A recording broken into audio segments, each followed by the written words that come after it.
Obreiros da Vida Eterna, capítulo 5, Irmão Gotuso, parte A. Apresentado ao irmão Gotuso, espontânea satisfação felicitou meu espírito.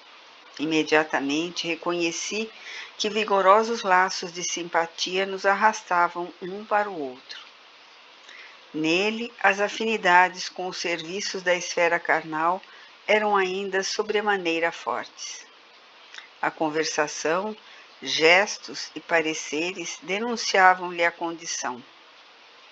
Impregnado de intensas lembranças da vida física a que se sentia imantado por incoercível atração, não subira, por enquanto, nos nossos círculos de trabalho mais elevado, contando apenas alguns poucos anos de consciência desperta, após acordar na existência real.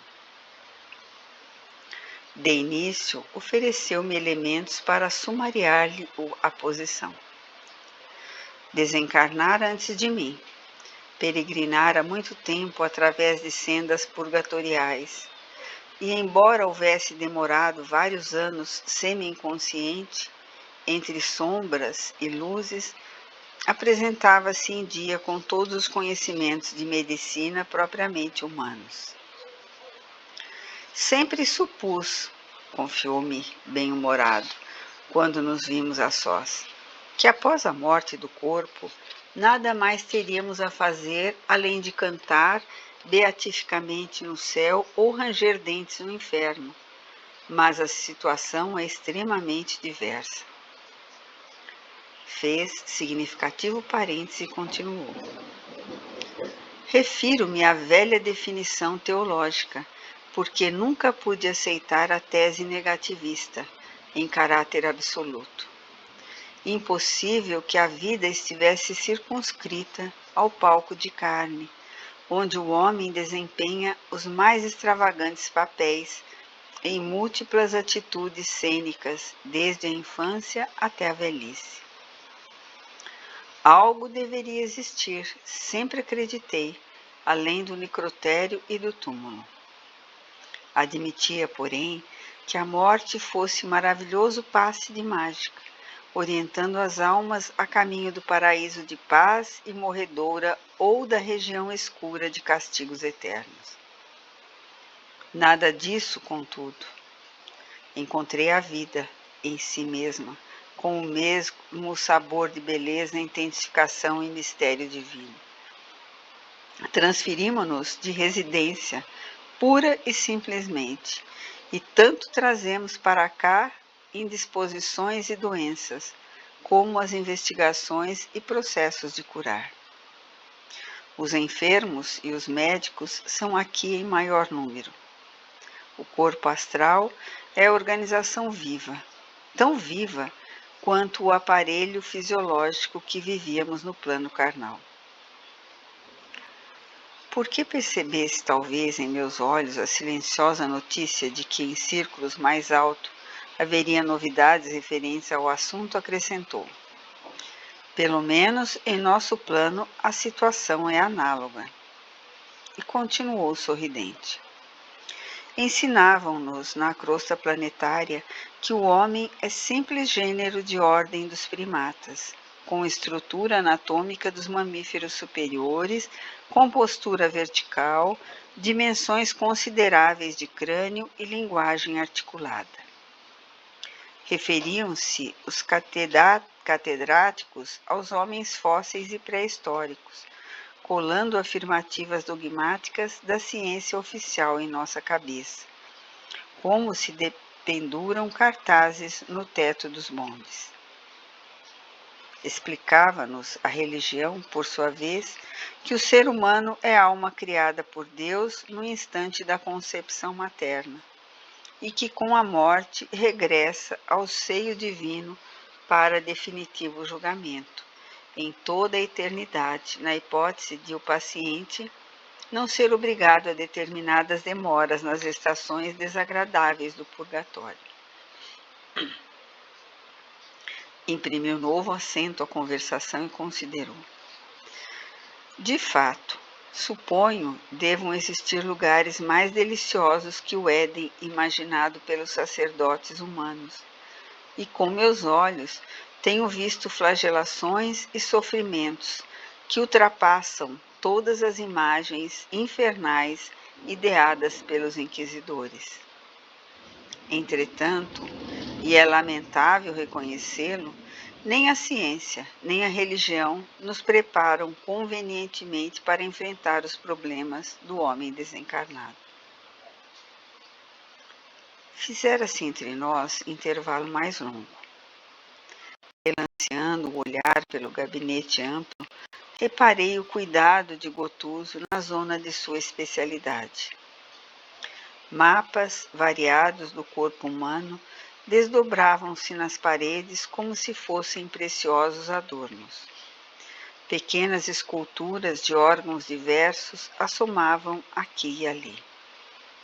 O que mais feria a atenção, porém, era a determinada imagem do sistema nervoso, estruturada em substância delicadíssima e algo luminosa, em posição vertical, com a altura aproximada de um homem, na qual se destacavam com extraordinária perfeição o cérebro, o cerebelo, a medula espinhal, os nervos do tronco, o mediano, o radial, o plexo sagrado, o cubital e o grande ciático. Acariciando, enlevado à obra-prima, observei. Tem você muita razão, meu caro Gotuso. Se os homens encarnados compreendessem a importância do estudo alusivo ao corpo perispiritual...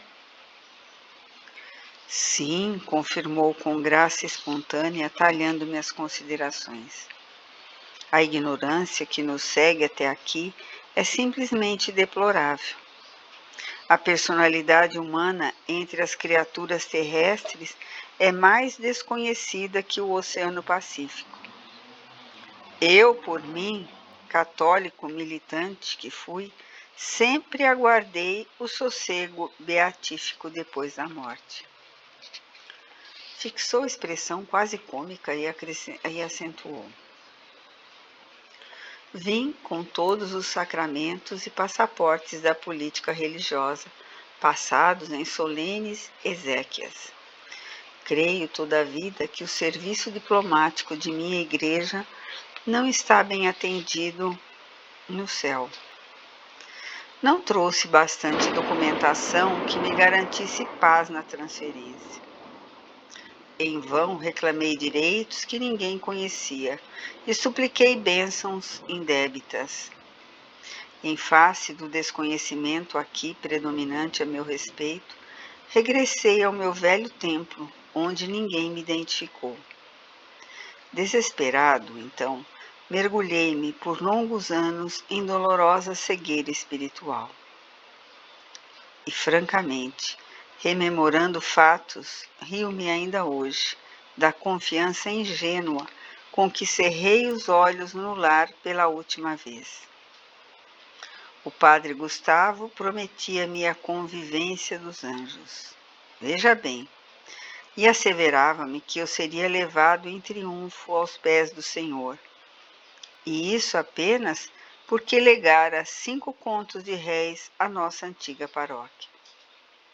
Meus familiares acompanhavam em pranto nosso diálogo final, em que minha palavra sufocada comparecia em monossílabos, de longe em longe, na extrema hora do corpo.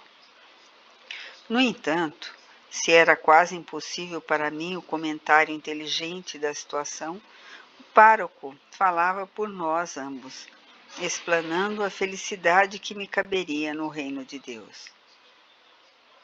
Médico de curta jornada, mas de intensa observação, a moléstia não me enganou, mas, inexperiente nos assuntos da alma, confundiram-me plenamente as promessas religiosas. Penetrando o portão do sepulcro e não me sentindo na corte dos santos, voltei, copiando perigosas atitudes dos sonâmbulos, para interpelar o sacerdote que me encomendara o cadáver às estações celestes. Incompreendido e cego, peregrinei por muito tempo entre a aflição e a demência, nas criações mentais enganadoras que trouxera do mundo físico. Certamente, porém, observei, em face da parada mais longa que se fizera, não lhe faltaram bons amigos. De fato, concordou. Entretanto, gastei anos para tornar ao equilíbrio indispensável, condição única em que podemos compreender-lhes o auxílio e recebê-lo. Deve, pois, sentir-se feliz agora. Sem dúvida, comentou Gotuso humorístico. Reajusto-me com a tranquilidade possível. A maior surpresa para mim, presentemente, é a paisagem de serviço que a vida espiritual nos descortina. Tenho hoje profundíssima compaixão de todos os homens e mulheres encarnados que desejam insistentemente a morte física e procuram-na de vários modos, utilizando recursos indiretos e imperceptíveis aos demais, quando lhes faltam disposição para o ato espetacular do suicídio. Aguardam-nos atividades e problemas tão complexos de trabalho que mais venturosa lhe seria a existência totalmente desprovida de encanto. Compensadas disciplinas a lhes inibirem as divagações. Recordando a posição laboriosa da dirigente da casa, em virtude das observações ouvidas, considerei. O volume de nossas tarefas assombraria qualquer homem comum, e cumpre-nos reconhecer que a necessidade de sacrifício nos serviços desta instituição é enorme. Ainda agora espantou-me a cota de deveres atribuídos à diretora. Inegável, anuiu modificando o tom de voz, a irmã Zenóbia, devotada orientadora de sublime coração e pulso forte, nos oferece invariavelmente magníficas demonstrações de renúncias. É tão grande o serviço neste asilo consagrado a socorros diversos que a chefia se reveza em períodos anuais. Neste ano, a administração compete a ela. No vindouro, teremos as diretrizes do irmão Galba. Cada administrador recebe descanso de um ano? Indaguei admirado. Sim, aproveitando-se o período de repouso em esferas mais altas, ao contato de experiências e estudos que enriqueçam o espírito do missionário e beneficiem as obras gerais da instituição, com vistas ao futuro. Estou informado que Zenóbia e Galba dirigem esta casa há precisamente 20 anos consecutivos, ora um, ora outro. Administradores diversos, no entanto, têm passado por aqui, demandando outros rumos no plano de elevação. De quando em quando voltam a visitar-nos, ministrando sagrados incentivos à comunidade de trabalhos do bem. E você? Interroguei, talvez indiscreto. Onde passa os recreios e entretenimentos? De conformidade com os estatutos que nos regem, possuo também minhas horas de repouso. Todavia, e a sua voz tornou-se velada tristeza, ainda não posso fruí-las em esfera mais alta. Desfruto-as nos campos da crosta, respirando o ar puro e tonificante dos pomares e jardins silvestres. O oxigênio por lá é mais leve que o absorvido por nós nestes círculos abafados de transição, onde há que lidar com os resíduos do pensamento humano. As árvores e as águas, as flores e os frutos da natureza terrestre, indenes das emanações empestadas de multidões ignorantes e caprichosas, permanecem repletos de substâncias divinas para quantos de nós que começam a viver efetivamente em espírito. As cidades humanas são imensos e benditos cadinhos de purificação das almas encarnadas, onde se forja o progresso real da humanidade. Mas o campo simples e acolhedor é sempre a estação direta das bênçãos de Deus, garantindo as bases da manutenção coletiva. Não é estranhável, portanto, que aí recolhamos grandes colheitas de energia, de paz restauradora. Conhecia de sobra a propriedade de seus argumentos, rememorando experiências anteriores que me diziam respeito. Contudo, objetei com sinceridade. Lastimo, porém, que você ainda não tenha podido visitar regiões mais elevadas. Descobriria continentes de radiosas surpresas, revigorando com eficiência o estímulo e a esperança. Prometem-me para breve semelhante júbilo, acentuou resignadamente. Ouça, meu amigo, perguntei com afetuoso interesse.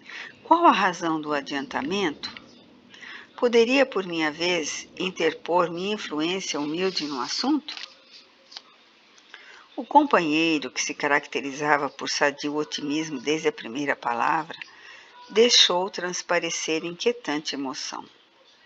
Fisionomia transtornada, seus olhos móveis e brilhantes, nevoaram-se de pranto, dificilmente contido, e fixando-os, talvez no quadro interior das próprias reminiscências, Gotuso explicou-se com inflexão de amargura.